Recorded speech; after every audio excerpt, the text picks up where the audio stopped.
Auto ഡ്രൈവറായി Kolkata തെരുവുകളിലൂടെ സഞ്ചാരികളുമായി നീങ്ങുമ്പോൾ ബപ്പിദാസ് ജനാലയിലൂടെയും കണ്ണാടിയിലൂടെയും മിന്നിമറയുന്ന ദൃശ്യങ്ങൾ ഏറെ ശ്രദ്ധിക്കുമായിരുന്നു.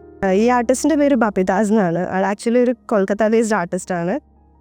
ആള് ഓട്ടോ ഡ്രൈവറാണ്. സോ ആള് ഓട്ടോ ഓടിച്ച് നടന്ന സ്ട്രീറ്റിൽ കണ്ട വ്യൂസാണ് മോസ്റ്റ്ലി ഇതിൽ കാണാൻ സാധിക്കുന്നത്. കുറേയിൽ നോക്കിക്കഴിഞ്ഞാൽ കുറേ റൂട്ട്സും പിന്നെ ഓട്ടോറിക്ഷയുടെ സീൻസും സ്ട്രീറ്റിലുള്ള സീൻസുമാണ് മോസ്റ്റ്ലി ഉള്ളത്. പിന്നെ ഇതിൻ്റെ മെയിൻ സ്പെഷ്യാലിറ്റി എന്താണെന്ന് വെച്ച് കഴിഞ്ഞാൽ ഇതിൻ്റെ വർക്ക് നല്ലപോലെ കാണണമെങ്കിൽ മാഗ്നിഫൈങ് ഗ്ലാസ് വെച്ച് നോക്കണം. കാരണം അത്ര ഇൻട്രിക്കേറ്റ് ആണ് ഇതിൻ്റെ വർക്ക്സ്. ഷെയ്ഡിങ് ഒക്കെ ഭയങ്കര പെർഫെക്റ്റ് ആയിട്ടാണ് ആൾ ഈ ത്രെഡിൽ ചെയ്തിരിക്കുന്നത്. അപ്പം അതാണ് അതിൻ്റെ മെയിൻ സ്പെഷ്യാലിറ്റി. പിന്നെ ചില വർക്ക്സിൽ കാണുന്ന ആ ഓട്ടോറിക്ഷയുടെ വ്യൂ കാണിക്കാൻ വേണ്ടി ആൾ ലെതറൊക്കെ യൂസ് ചെയ്തിട്ടുണ്ട്. ബാക്കി എല്ലാത്തിലും നോക്കിക്കഴിഞ്ഞാൽ ത്രെഡ് വർക്കാണ് ബേസിക്കലി ആൾ ചെയ്തിരിക്കുന്നത്.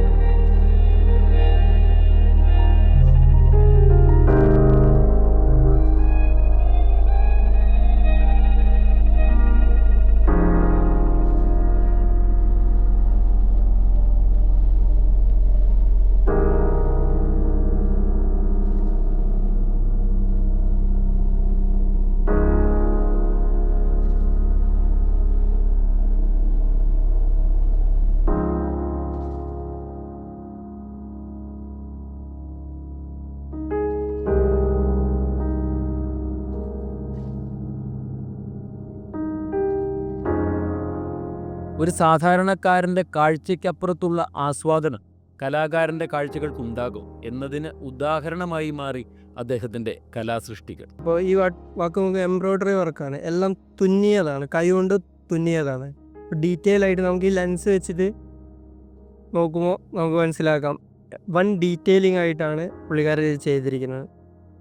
ഓട്ടോ ഡ്രൈവർ ആയതുകൊണ്ട് തന്നെ ഓട്ടോയിൽ നിന്ന് നോക്കുമ്പോഴുള്ള വ്യൂ അല്ലെങ്കിൽ പുറത്തുനിന്ന് ഉള്ളിലേക്ക് നോക്കുമ്പോഴുള്ള വ്യൂ അങ്ങനെ എല്ലാം ഓട്ടോ റിലേറ്റഡ് ആയിട്ടുള്ള വർക്ക്സാണ് ചെയ്തിരിക്കുന്നത്. വഴിയോരത്തെ നിശ്ചല ദൃശ്യങ്ങൾ മാത്രമല്ല, ജീവൻ തുടിക്കുന്ന നിത്യജീവിത കാഴ്ചകളും അതിൻ്റെ മനോഹാരിതയും ഷിഫോൺ ഉപയോഗിച്ചുള്ള രചനയിൽ വിഷയങ്ങളായപ്പോൾ കാഴ്ചക്കാർക്ക് അവ വിസ്മയ കാഴ്ചകളായി മാറി. ആക്ച്വലി ഇവിടെ ആളുടെ ഇത് എഴുതി വെച്ചിട്ടുണ്ട് ഇനീഷ്യൽസ്. ഞാനിപ്പോൾ ശ്രദ്ധിക്കുന്ന ഞാൻ എപ്പോഴും ആക്ച്വലി ആലോചിച്ചിട്ടുണ്ട് ആളുടെ പേര് ഇനീഷ്യൽസ് എവിടെയായിരിക്കും കൊടുക്കുന്നതെന്ന്. അവിടെ കണ്ടു, പക്ഷെ ഈ ഭാഗത്തൊന്നുമില്ല ആക്ച്വലി. അപ്പോൾ ഇപ്പം ഇതിൽ തന്നെ നമുക്കത് കണ്ടപ്പോൾ തന്നെ മനസ്സിലായത് ഇതിപ്പം ആളൊരു വെറും ഒരു ഓട്ടോ ഡ്രൈവറാണ്. അപ്പം കാണാൻ കഴിയും ഇത് വളരെ ഇൻക്ലൂസീവാണ് ഇപ്രാവശ്യത്തെ പിന്നാലെ. അപ്പം ഒരാൾക്ക് ആർക്കായാലും ഇത് ഇങ്ങനത്തെ വർക്ക് ചെയ്യാൻ പറ്റും. അതിനുള്ള സമയം പാഷൻ ഉണ്ടെങ്കിൽ അത് കണ്ടെത്തിക്കഴിഞ്ഞാൽ ആർക്കായും അതെ ഡിഗ്രീൻ്റെ ഒരു ആവശ്യമില്ല സത്യത്തിൽ. അപ്പോൾ ആളുടെ വർക്ക് ആക്ച്വലി കാൽക്കട്ടയിലുള്ളൊരു ഗാലറി പ്രസൻറ്റ് ചെയ്തിട്ടുണ്ടായിരുന്നു. അവിടെ നിന്നാണ് ഈ ക്യൂറേറ്റർ അനിത ഡൂബയ്ക്ക് ആളുടെ വർക്കിനെ കുറിച്ച് അറിഞ്ഞത്. ഇതിനിട്ടായിരിക്കില്ലേ അല്ലെങ്കിൽ ഇത് ആക്ച്വലി വെറും ഫാബ്രിക്കാണ്. നമ്മുടെ പാൻറ്റിൻ്റെ ഒക്കെ മെറ്റീരിയലാണെങ്കിൽ അതെ സാധാരണ ഒരു ഫാബ്രിക്കിൽ ആള് ത്രെഡ് വർക്ക് ചെയ്തിരിക്കുകയാണ്.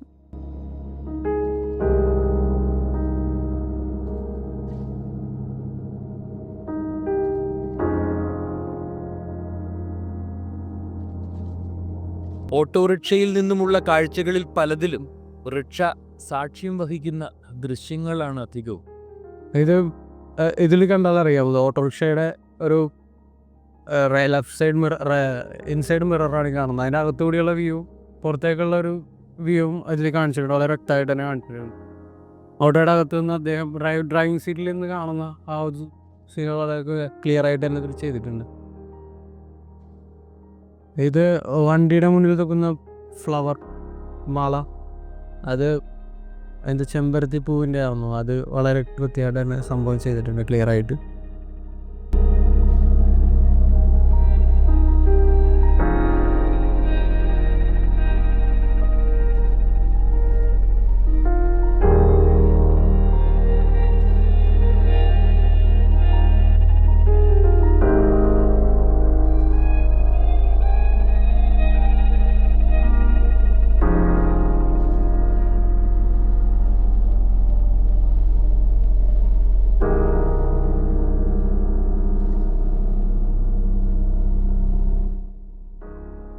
തെരുവ് വിളക്കിൻ്റെ അരണ്ട വെളിച്ചത്തിൽ മനോഹരമായ നനഞ്ഞ റോഡും അതിൻ്റെ ജലപ്രതിഫലനവും സൂര്യാസ്തമയത്തിനും മഴയ്ക്ക് ശേഷമുള്ള നഗരത്തിൻ്റെ അതിമനോഹരങ്ങളായ കാഴ്ചപ്പുറങ്ങളും നൂൽകൊണ്ട് സൃഷ്ടിക്കുന്നതിൽ തൻ്റെ അപാരമായ കഴിവും കലാസൃഷ്ടികളിൽ എങ്ങും സജീവമായി ദൃശ്യമാണ്. ഇതിൻ്റെ ടൈറ്റിൽ ഇൻസ്റ്റാളേഷൻ്റെ ടൈറ്റിൽ തന്നെ മിസ്സിങ് സീൻസ് എന്നാണ്. അപ്പോൾ പലതിലും ചില സീൻസ് മിസ്സിങ് ആണ്. അതിൻ്റെ റൂട്ട് കാണിക്കുന്ന പോലെ വഴി കാണിക്കുന്ന ആൾ ഒരു ഡ്രൈവറാണല്ലോ. അപ്പോൾ ആ ഒരു ഡെപ്പിക്ഷനാണ് അതിൽ കാണിച്ചിരിക്കുന്നത്. അതുകൊണ്ടാണ് ആ ഇൻസ്റ്റാളേഷൻ്റെ പേര് മിസ്സിങ് റൂട്ട് എന്ന് ഇട്ടിരിക്കുന്നത്. ഭൂതക്കണ്ണാടിയിലൂടെയുള്ള നോട്ടത്തിൽ മാത്രം തിരിച്ചറിയപ്പെടുന്ന രീതിയിലുള്ള കലാസൃഷ്ടികൾ കാഴ്ചക്കാരെ കൂടുതൽ അമ്പരപ്പിക്കുന്നു.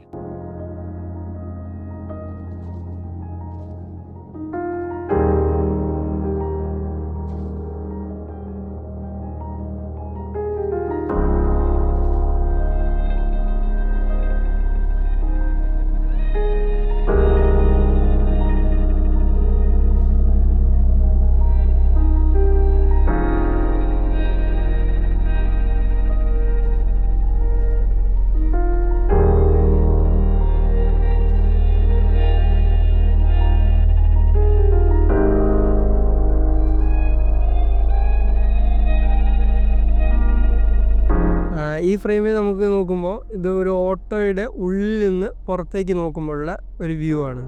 നമുക്ക് ഉള്ളിൽ നിന്നുള്ള ആ ഡയലും കാര്യങ്ങളൊക്കെ കാണാം. പുറത്ത് ഒരു വർക്കർ ഇങ്ങനെ പണി ചെയ്യുന്നൊരു വ്യൂ ആണ് ചെയ്തിരിക്കുന്നത്. ഇതെല്ലാം നൂല് വെച്ചിട്ട് തുന്നിയിരിക്കുകയാണ്. സൂചി നൂല് വെച്ചിട്ട് തുന്നിയതാണ്. ഡീറ്റെയിലിംഗ് നോക്കുമ്പോൾ നമുക്ക് മനസ്സിലാക്കാം അത്രയും സൂക്ഷ്മമായിട്ട് ചെയ്തിരിക്കുന്ന ഒരു വർക്കാണ്. അപ്പോൾ ഇങ്ങോട്ട് വരികയാണെങ്കിൽ ഇത് ഓട്ടോയുടെ ഫ്രണ്ടിലുള്ള ഗ്ലാസ്സാണ്. അതായത് മഴത്തുള്ളികളാണ് ഈ കാണുന്നത്. അത്രയും സൂക്ഷ്മമായിട്ട് ചെയ്തുകൊണ്ട് മഴത്തുള്ളികളുടെ ഒരു ഒലിച്ചിറങ്ങുന്ന ഇതൊക്കെ ചെയ്തിരിക്കുന്നത് നോക്കുമ്പോൾ ഭയങ്കര ക്ഷമ ആവശ്യമുള്ളൊരു വർക്കാണിത്.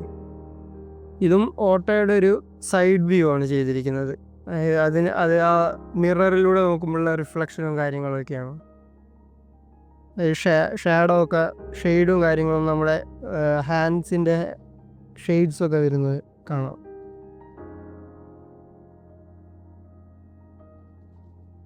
ഇതിപ്പോൾ സൈഡ് മിററിൻ്റെ ഉള്ളൊരു മാപ്പ് കാര്യം കൊടുത്തിരിക്കുന്നതാണ്.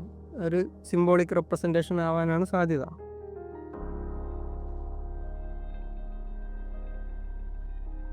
റോഡുകളും മാപ്പുകളുമെല്ലാം ഒരു കലാസൃഷ്ടിയുടെ ഭാഗമാകുന്ന ആവിഷ്കാര സ്വാതന്ത്ര്യത്തെ ഏറ്റവും കൃത്യതയോടെ വിനിയോഗിച്ച ബപിദാസ് മുഖ്യധാരയിലെ കലാരൂപങ്ങളിൽ നിന്നും പാർശ്വവൽക്കരിക്കപ്പെട്ട എംബ്രോയിഡറി എന്ന കലാരൂപത്തെ ആധുനിക കലാരംഗത്ത് ഒരു പുത്തൻ പ്രവണത ഒരുക്കുവാൻ പാകമാകും വണ്ണം ഉയർത്തി എന്ന് തന്നെ പറയേണ്ടി വരും.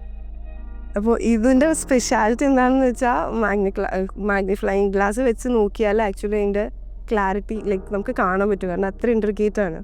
അപ്പോൾ അതിൻ്റെ ആളുടെ ആ ഇൻട്രസ്റ്റ് ആണ്, ആളുടെ ആ ടാലൻ്റാണ് അതിൽ മനസ്സിലാക്കുന്നത്. കാരണം ഷെയ്ഡിങ് ഒക്കെ നോക്കിക്കഴിഞ്ഞ് കഴിഞ്ഞാൽ ഒരു ഹ്യൂമൻ സ്കിന്നിൻ്റെ ഷെയ്ഡിങ് ഒക്കെ ഭയങ്കര പെർഫെക്റ്റ് ആയിട്ട് വന്നിട്ടുണ്ട് ആളുടെ ഇതിൽ. പിന്നെ ഈ കാണിച്ചിരിക്കുന്നത് റൂട്ട്സ് ആണ്, സ്ട്രീറ്റിൻ്റെ റൂട്ട്സ് ആണ്, കൊൽക്കത്തയിലുള്ള സ്ട്രീറ്റ് റൂട്ട്സ് ആണ്. എല്ലാത്തിലും കൈൻഡ് ഓഫ് അങ്ങനെ തന്നെയാണ് കാണിച്ചിരിക്കുന്നത്. മാപ്പിൻ്റെ ഒരു റെപ്ലിക്ക പോലെയാണ് ഓരോരുത്തരും കാണുന്നത്. മറ്റുള്ള റിക്ഷാ തൊഴിലാളികളിൽ നിന്നും വ്യത്യസ്തനായി ചിന്തിക്കുന്ന ബപിദാസിന്റെ കാഴ്ചപ്പാടുകളും എന്നും വ്യത്യസ്തമായിരിക്കും. 27 സ്ട്രീറ്റ് എന്ന് പറഞ്ഞിട്ട് ഓട്ടോയിലെ ആ റൂട്ടുകളും പിന്നെ ആ സിഗ്നൽസും ആ പോകുന്ന വഴികളിലും അദ്ദേഹത്തിൻ്റെ ആ ഒരു ഇതാണ് കാണിച്ചിരിക്കുന്നത്. എന്നിട്ട് അതിലൂടെ തന്നെ വണ്ടിയിലിരുന്ന് തന്നെ യാത്രയിൽ കാണുന്ന ഓരോരോ വ്യൂസ്, ഓരോരോ സ്ട്രീറ്റുകളും ഓരോ പോയിൻറ്റ്സും സിഗ്നൽ ലൈറ്റ്സ്, ഇലക്ട്രിക് ലൈൻസ്, അങ്ങനെ ഫുള്ള് പിന്നെ കാണുന്ന കമ്പനികളും പൊല്യൂഷൻ, ആ ഒരു ട്രാഫിക് റൂട്ടുകൾ. ഇതിൻ്റെ ആർട്ടിസ്റ്റ് ആക്ച്വലി ബപ്പിദാസ് എന്ന് പറഞ്ഞിട്ടുള്ള ആള് കാൽക്കട്ടയിൽ നിന്നുള്ള ആർട്ടിസ്റ്റാണ്. എന്താ ചോദിക്കാൻ വേണ്ടി വന്നത്? അല്ല, ഇതില്ലേ അദ്ദേഹമായിരുന്നു ക്രെഡ് വർക്കിലുള്ള എൻ്റെ ഒരു ഫ്രണ്ട് രാജി. ഇത് ആക്ച്വലി നോർമലി ഹാങ്കർ ചീഫിനൊക്കെ സൈഡിൽ നിങ്ങൾ ചെയ്യാറില്ലേ? ആ സെയിം ടെക്നിക്കാണ് ആൾ ഇവിടെ ഉപയോഗിച്ചിട്ടുള്ളത്. പക്ഷെ ആള് കൊണ്ടുവന്നിട്ടുള്ള ഡീറ്റെയിൽസ് അതിനേക്കാളും ഭയങ്കര ബിക്കോസ് ഇതിൻ്റെ കളർ കോമ്പിനേഷനും കോമ്പോസിഷനും അതുകൂടാതെ ഡെപ്ത് കാണാനുണ്ട് ആളുടെ വർക്കിൽ.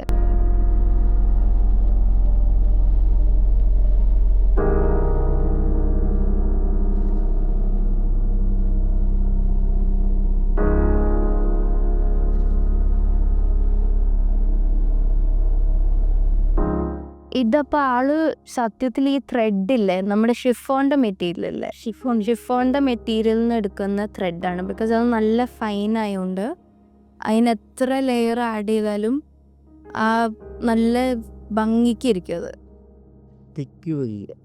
തിക്കായിട്ടിരിക്കില്ല, ബിക്കോസ് അത് നല്ല തിന്നായിട്ടുള്ള നൂലാണ്. ശരിയാ, അതിലെ സീലും അതിൻ്റെ എല്ലാം ഡീറ്റെയിലിങ്സ് അതേപോലെ തന്നെ ആൾ വെച്ചിട്ടുണ്ട്. അപ്പോൾ ഇവിടെ വരുമ്പം കൂടുതൽ ആൾക്കാർ ചോദിക്കാറുള്ളത് പെയിൻറ്റ് ചെയ്തിട്ടുള്ളതാണോ. അതൊക്കെ സൂര്യൻ നോക്കിക്കഴിഞ്ഞൊരു പെയിൻറ്റിങ് അല്ലെങ്കിൽ ഒരു പെൻസിൽ വർക്ക് പോലെ തോന്നും. ബിക്കോസ് അത്രയ്ക്ക് ഡീറ്റെയിലിംഗ് ആണ് അവൾ കൊടുത്തിട്ടുള്ളത്.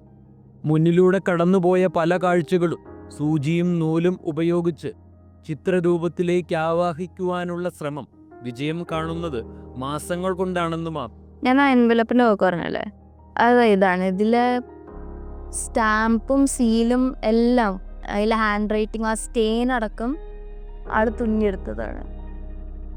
എംബ്രോയിഡറി എന്നത് കരകൗശല വസ്തു എന്ന നിലയിൽ നിന്നും ഏറ്റവും ഉദാത്തമായ കലാസൃഷ്ടിയിലേക്ക് രൂപാന്തരം സംഭവിച്ചത് ബപ്പിദാസിൻ്റെ സർഗരചനയിലൂടെയാണ്.